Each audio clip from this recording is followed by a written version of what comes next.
আমরা স্পষ্ট ভাষায় সব সময় বলি কাদিয়ানিরা কাফের, অন্য ধর্মাবলম্বী যারা তারাও কাফের। তারা তাদের ধর্মকে পালন করুক নিজের ধর্মের নামে, কিন্তু ইসলামকে নিয়ে আপনি টানাটানি করবেন, যা মন চায় তাই ব্যাখ্যা দিবেন, আমরা মুসলমানরা কোনো অবস্থাতে এটা মেনে নিব না। কথা বলেন ঠিক কিনা?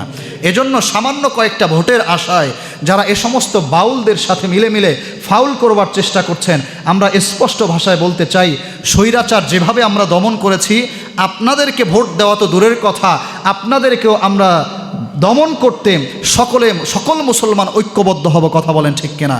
এজন্য মুসলমান নতুন একটা রাজনৈতিক দল, আমার বড় অবাক লাগে যে 92% মুসলমানের দেশে তোরা বাউলদের সাথে ফাউল না করে তোরা যদি নির্বাচনে আসতেই চাস, তোরা যদি ক্ষমতার প্রেমী হয়ে থাকিস, তাহলে তোরা মুসলমানদের পক্ষে কথা বল, 2-4-5 জন বাউলের পক্ষে কথা বলে কেন তোরা কালারিং হবি?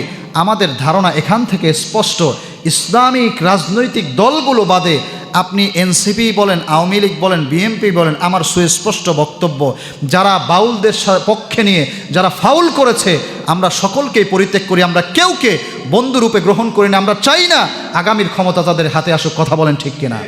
এজন্য মুসলমান আল্লাহর পক্ষে আসবেন, আপনার পক্ষে আমরা আছি। আল্লাহর কথা বলবেন, আপনার পক্ষে আমরা আছি। আপনি যেই হন না কেন, আল্লাহ রসুলের বিরুদ্ধাচরণ করা হচ্ছে, তাদের খোদাদ্রোহীমূলক আচরণ করা হচ্ছে, তাদেরকে নিয়ে মারাত্মক কটূক্তিমূলক কথা হচ্ছে, সামান্য ভোটের আশায় আপনারা আমাদের হৃদয়ে আঘাত করবেন আর মনে করবেন যে ভোটের রাজনীতিতে আপনারা চেলিয়ে নির্বাচনে পাশ করবেন, এটা কোনোদিন হতে পারে না, কোনোদিন হতে পারে না। কথা বলেন ঠিক কিনা? এই মুসলমান বর্তমান সমাজে দেখা যায় একটা শ্রেণী আছে, বাউল শ্রেণী। গত কয়েকদিন ধরে বাউল শ্রেণীকে নিয়ে কথা হচ্ছে। বাউল আবুল হাসান,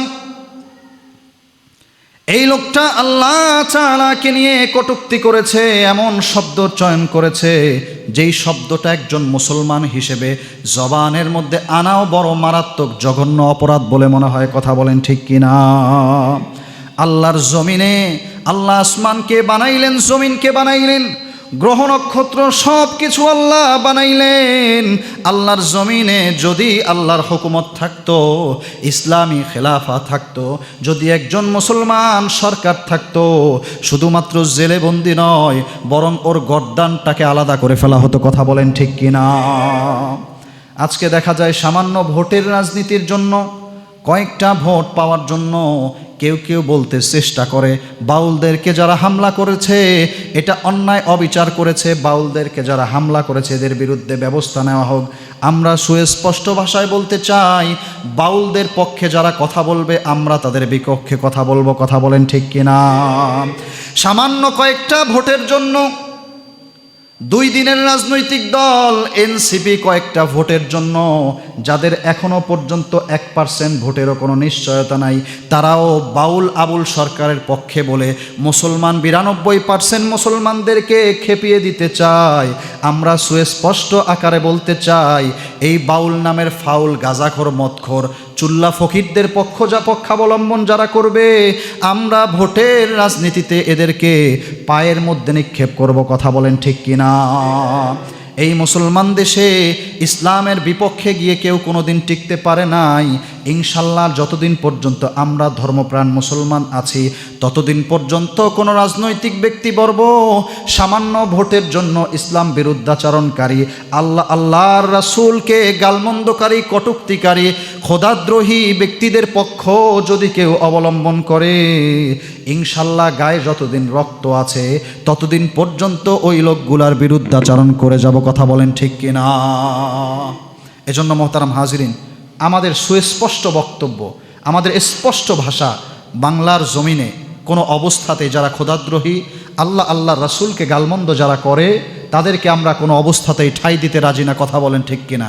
আমার লজ্জা লাগে, বাংলাদেশ সভ্য একটা দেশ, ডিজিটাল বাংলাদেশ আমরা বলি, এই বাংলাদেশে এরকম চুল্লা ফকির, বড় বড় চুল, মদ খায়, গাঁজা খায়, যাদের মধ্যে কোনো পর্দাপশিদার বালাই নাই, যাদের মধ্যে মা বোনের কোনো পবিত্রতম সম্পর্ক নাই, একজনের স্ত্রীর সাথে আরেকজন সহবাস করে, এটাকে তাদের বাউল সম্প্রদায়ের বিশেষ আদর্শ মনে করে যে আপনার বউয়ের সাথে আমি সহবাস করব, আমার বউয়ের সাথে আপনি, এইভাবে গোটা বাউল সম্প্রদায় একটা নাপাকি পরিবেশ তৈরি করে রেখেছে।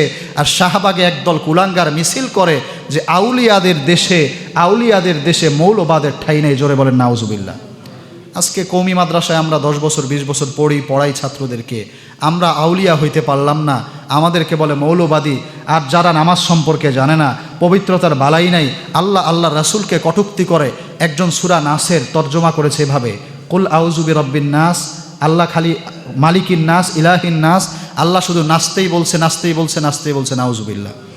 সামান্য একটা সূরার অর্থ যাদের জানা নাই, অজু গোসলের মাসআলা মাসাইল সম্পর্কে জানা নাই, পর্দার ন্যূনতম বিধান যাদের ভেতরে নাই, আজকে বাউল এটা ভাইরাল হয়েছে।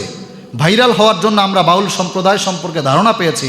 কিন্তু আমি আরও আগের থেকেই কিছু ভিডিও মাঝে মধ্যে আমার সামনে এসেছে, আমি এটা শুনেছি। বিশেষ করে আমার শ্বশুরবাড়ি এলাকায় মাঝে মধ্যেই বাউল সঙ্গীত হয়, আশপাশে প্রচুর মাজার পূজারি, যার কারণে আমি যখন বেড়াতে যাই শ্বশুর বাড়িতে প্রায় সময় দেখি, বিশেষ করে এই সময়টাতে গেলে কোনো না কোনো রাতেই এই গানগুলো আসে কানের মধ্যে।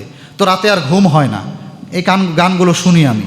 তো দেখি এরা সব সময় আগে থেকেই, নতুন নয়, আদম আলাইহিস সালাতু ওয়াস সালাম সম্পর্কে, কোরআন সম্পর্কে, সাহাবায়ে কেরাম সম্পর্কে, রাসূলুল্লাহ সাল্লাল্লাহু আলাইহি ওয়াসাল্লাম সম্পর্কে আজগবি বানোয়াট কথা এবং যে সমস্ত আকীদা বিশ্বাস নিজের ভেতরে যদি লালন করেন, আপনার ঈমান থাকবে না।